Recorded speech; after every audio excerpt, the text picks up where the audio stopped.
뉴스 속보 전해드리겠습니다.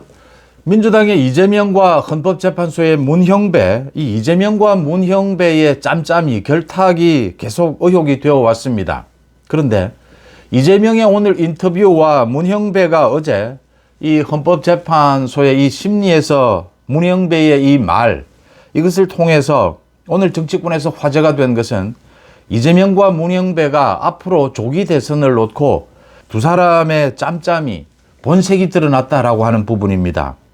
이 재판이 어떻게 될 것이냐, 윤 대통령에 대한 헌법재판소의 심리, 이재명의 선거법 위반 재판, 이걸 두고 본색을 숨길 수가 없다. 지금 이재명과 문형배는 그러니까 5월 대선을 꿈꾸고 있다. 오는 5월 조기 대선을 꿈꾸고 있다는 게 분명해지고 있습니다. 이재명과 문형배는 굉장히 친한 사이고 그 사이에 이 두 사람과 함께 친한 사람들도 많이 있습니다. 먼저 이재명입니다. 이재명이 오늘 김어준 방송에 유튜브에 출연을 해서 여러 가지 이야기를 했습니다. 그러니까 공직선거법의 2심 판결, 이 2심 판결에서는 1심 판결이 뒤집어질 것이다. 이런 이야기도 하고 크게 걱정할 것은 없다. 이건 중요한 것은 아닙니다. 이재명이 오늘 김어준과 한 이야기 중에 핵심은 공직선거법 2심 판결이 3월쯤에는 선고가 나올 것이다. 그런데 대법원에서 5월에는 판결을 내리지 못할 것이다. 대법원 판결이 2달 안으로 나오진 못한다. 형사소송법 절차 때문에 대법원에서 이게 심리를 하고 하는 것들이 모두 규정이 되어 있습니다. 그러면 최소한 지금 3개월은 걸리게 될 것이다. 그러면 대법원에서 서두른다라고 하더라도 6월 가야 대법원 판결이 나오게 될 것이다.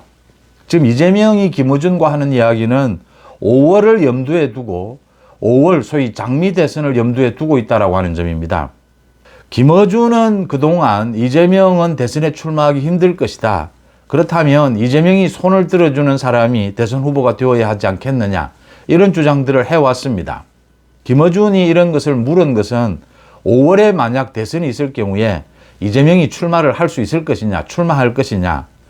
출마 여부는 이재명이 말을 하지 않았습니다. 이건 또 다른 논란이 일 수가 있다. 그런데 3월에 2심 판결은 나오지만 5월에 대법원 판결은 나오지 않을 것이다. 그래서 5월에 대선이 있다면 자기가 출마한다. 김어준이 생각하고 있는 이재명 이후 그 부분은 생각할 수가 없다. 지금 이 이야기를 한 겁니다. 5월 대선에 출마하겠다라는 걸 이재명이 비친 셈입니다. 민주당은 오늘 예상했던 대로 명태균 특별법입니다. 야당 모두 6개 야당이 이 합동으로 명태균 특별법을 발의를 했습니다. 오늘 이 발의 시점과 맞춰서 명태균이 오세훈, 홍준표, 이준석 등을 겨냥을 해서 껍질을 벗겨버리겠다. 이렇게 섬뜩한 이야기까지를 했습니다. 명태균의 황금 포원이 이야기가 되고 있고 민주당이 이재명이 이 시점에 명태균 특별법을 발의하는 것은 이건 정치적인 의도입니다. 명태균 게이트를 다시 살려보겠다. 지금 이 탄핵 전국에서, 탄핵 심리 전국에서 민주당이 사실은 뒤집어져서 몰리고 있다. 헌법재판소의 불공정성, 민주당이 오히려 쫓기고 있다. 여론에서. 그래서 반격 카드로 민주당이 마지막 내놓는 카드입니다. 명태균 게이트를 되살리겠다. 그래서 윤 대통령 부부 지금 여당의 대선 후보들을 집중 공격을 하겠다. 이게 이재명의 의도입니다. 명태균 게이트 관련해서는 사실은 의혹이 많기 때문에 이 검찰이 수사를 잘 하다가 지금 비상계엄이 있고 난 다음에 검찰 수사가 사실은 중단된 상태입니다.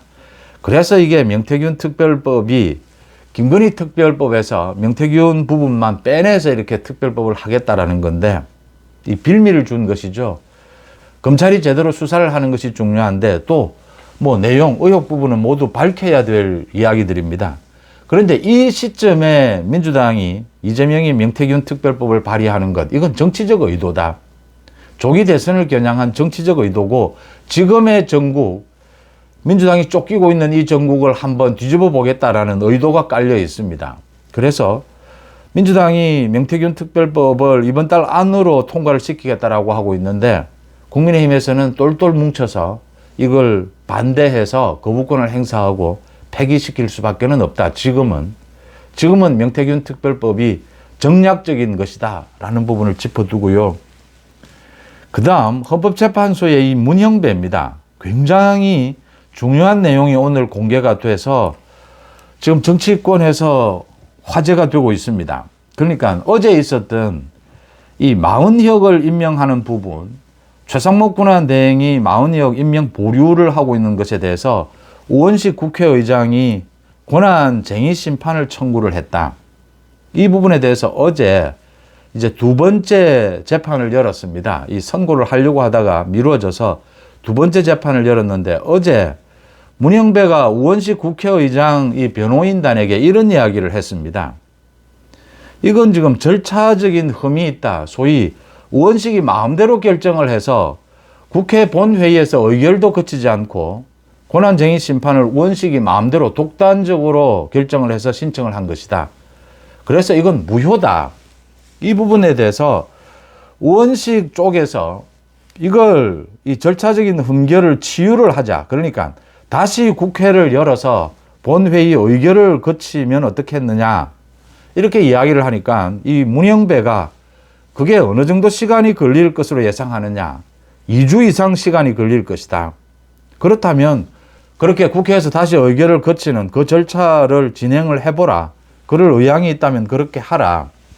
오늘 국민의힘에서 권성동을 비롯해서 이 부분을 집중적으로 제기를 했는데 일단 이 우원식의 권한쟁의 심판 청구가 이게 무효다라는 걸 자인을 한 셈입니다. 그래서 우원식 측에다가 변호인 측에 문형배가 지금 주문을 하는 겁니다. 그러니까 국회에서 다시 국회 의결을 거쳐라. 2주 정도 시간이 걸리더라도 이 의결을 거쳐서 이 흠결을 치유를 해야 된다. 그렇지 않으면 이건 지금 사실은 뭐 선고를 앞으로 하겠다라고 하는데 선고를 할 수도 없고 무효입니다. 선고를 해봐야 이 마흔혁 임명은 선고를 할 수가 없다. 오늘 또 조선일보입니다. 조선일보에서 최상목 권한대행이 이 헌법재판소에 선고가 있으면 마흔혁을 임명할 태세다. 뭐 이런 보도를 해서 또 혼란이 일었는데 최상목 권한대행은 현재까지도 이게 절차적인 흠결이 있다. 내용에서도 여야 합의되지 않은 것이다. 헌법재판소가 그렇게 판단하지 않겠지만 이 마흔혁을 임명하라라는 판단을 내려도 여러 가지로 지금 점검해 볼 것들이 많이 있다. 이런 게 지금 최상목 권한대행의 현재의 입장입니다. 조선일보가 그 반대되는 방향으로 예측하는 그런 기사를 실었는데 이 지금 최상목 권한대행이 이런 식이면 이 마흔혁을 임명할 수 없다라는 것이고 지금 문형배도 이 권한쟁의 심판이 잘못된 것이다. 절차적으로. 그래서 이걸 치유하는 국회에서 다시 재의결을 한다면 그 기간을 기다리겠다. 지금 이 이야기를 하고 있는 겁니다. 여기에서 문형배의 태도입니다. 문형배가 이 마흔혁에 대해서 이게 절차적인 흠이 있다, 문제가 있다라고 하면 각하하면 될 일입니다.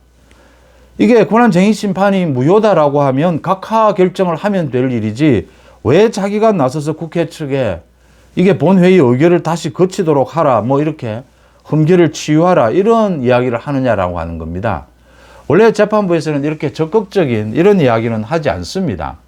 헌법재판소가 왜 국회 내부의 일을 이렇게 관여하고 직접적으로 문제가 있으면 헌법재판소에는 판결만 내리면 될 일입니다. 왜 이렇게 직접적으로 개입을 하느냐라고 하는 것이고요. 이게 자인한 것이고 이렇게 개입해서 지금 국회에서 다시 본회의를 연다라는 것도 웃기는 일입니다.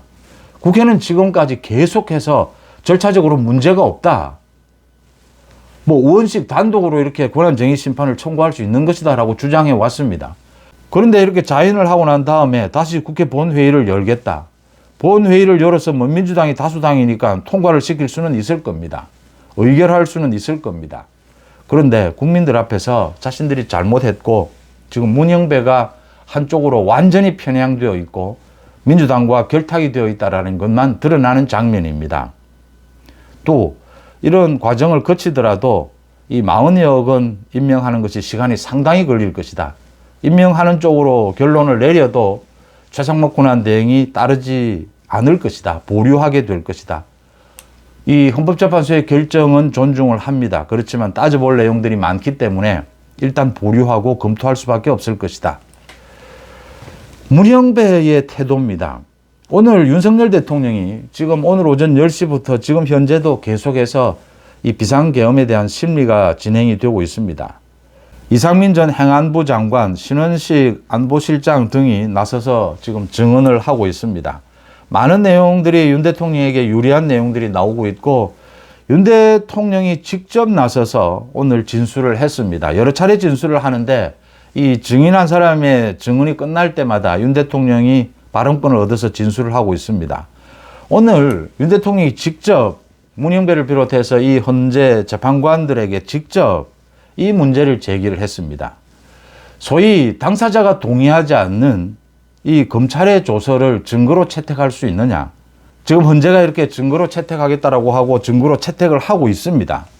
이 부분에 대해서 윤 대통령이 직접 이 반론을 제기를 했습니다. 이런 이야기입니다. 검찰이면 검찰, 군검찰이면 군검찰, 공수처면 공수처, 경찰이면 경찰, 이렇게 일관된 한 기관이 아니고 한 기관에서 조사한 것이 아니고 여러 기관이 달려들어서 중구난방식으로 지금 비상계엄에 대해서 조사를 하고 국회에서 한 청문 기록까지 혼재되어 있다. 막 섞여 있다. 내용이 모두 다르고 진술이 모두 뒤바뀌고 있고 이랬는데 이런 증거를 채택을 해서 사실 인정에 반영한다는 것은 맞지 않다. 2020년의 형사소송법입니다. 2020년 형사소송법에 분명하게 정해두었습니다. 검찰의 조서라고 하더라도 당사자 간에 말이 엇갈리거나 당사자가 부인할 경우에는 증거로 채택하지 못한다. 채택해서는 안 된다라고 규정하고 있습니다. 형사소송법을 위반하고 있는 것이다. 조서에 기재된 내용과 실제로 증언한 내용들은 너무나 거리가 많이 벌어진 것을 많은 사람들이 느꼈을 것이다. 또 재판관들도 느꼈을 것이다. 어느 한 기관이 체계적으로 수사를 했다면 또 모르겠는데 이게 조서 내용도 서로가 맞지 않기 때문에 이런 점들을 잘 살펴서 형사소송법에 정해진 대로 해달라. 헌법재판소가 지금 박근혜 전 대통령 때에 그 검찰 공소장을 이 탄핵 심리의 증거로 사용한 것, 그 전례에 따랐다라고 헌재가 계속 이야기하고 있는데 그렇게 하면 2020년 개정된 형사소송법을 위반하는 것이다. 이 지적을 했습니다. 오늘 문영배가 이렇게 이야기를 했습니다. 평의를 열어서 재판관들의 회의입니다. 재판관 전체 회의를 열어서 논의해 보겠다. 문영배가 이렇게 발을 빼기는 했지만 이 재판관 회의를 통해서 지금 뭐 중요한 내용들은 전부 재판관 회의를 통해서 결정을 하고 있습니다. 그런데 문영배가 이 소위 전체 이 심리를 지휘할 수 있는 권한 대행이다라는 입장에서 문영배가 굉장히 주도적으로 지금 결정권을 가지고 있고 특히 지금 헌법재판소의 그 공보관을 통해서 매일같이 헌법재판소에 뭐 굉장히 중요한 이 심리와 관련된 중요한 내용들을 헌법재판소 입장이라고 하면서 문영배 생각을 밝히고 있습니다. 이 재판관 회의를 통해서 논의해 보겠다라고 이렇게 피해갔습니다. 문영배가. 이 문영배의 이 태도는 그대로 가급적이면 이 검찰 조서를 그대로 증거로 채택하겠다라는 뜻을 비친 것입니다. 지금 가장 중요한 것이 오늘 이 심리가 있고 난 다음에 목요일 심리까지만 예정이 되어 있습니다. 이제 그 다음에는 윤 대통령의 마지막 변론이 있고 선고를 하겠다는 입장입니다. 그렇게 되면 2월 말 아니면 3월 초 윤 대통령에 대해서 탄핵 심리 선고를 하겠다라고 하는 것입니다.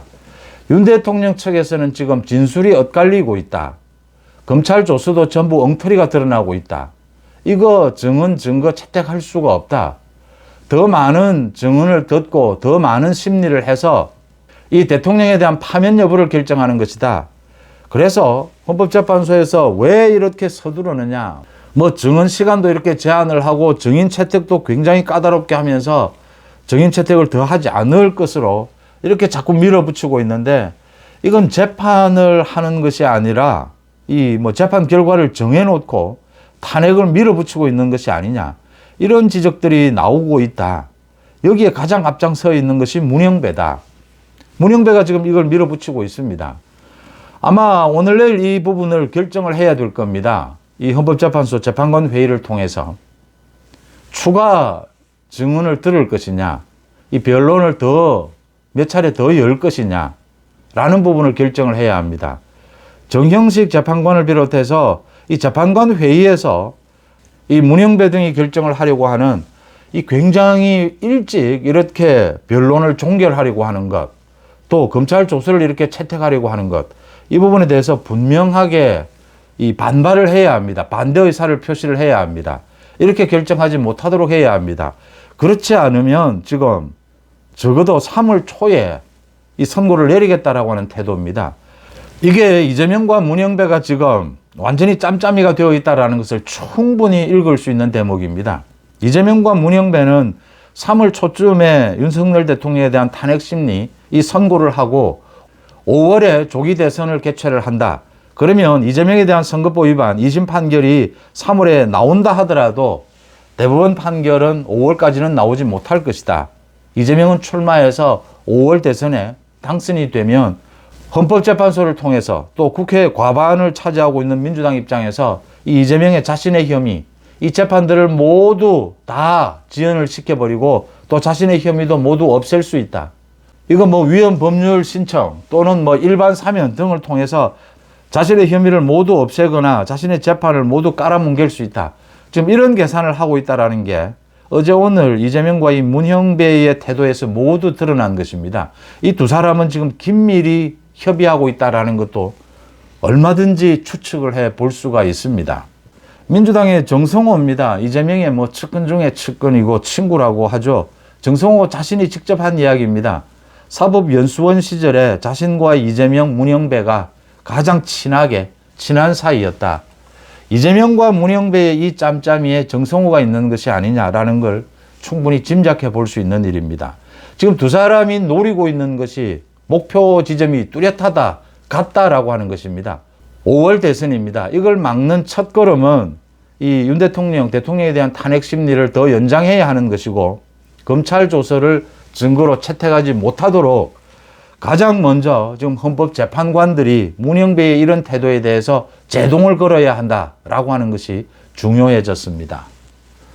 송은재TV 마칩니다. 고맙습니다.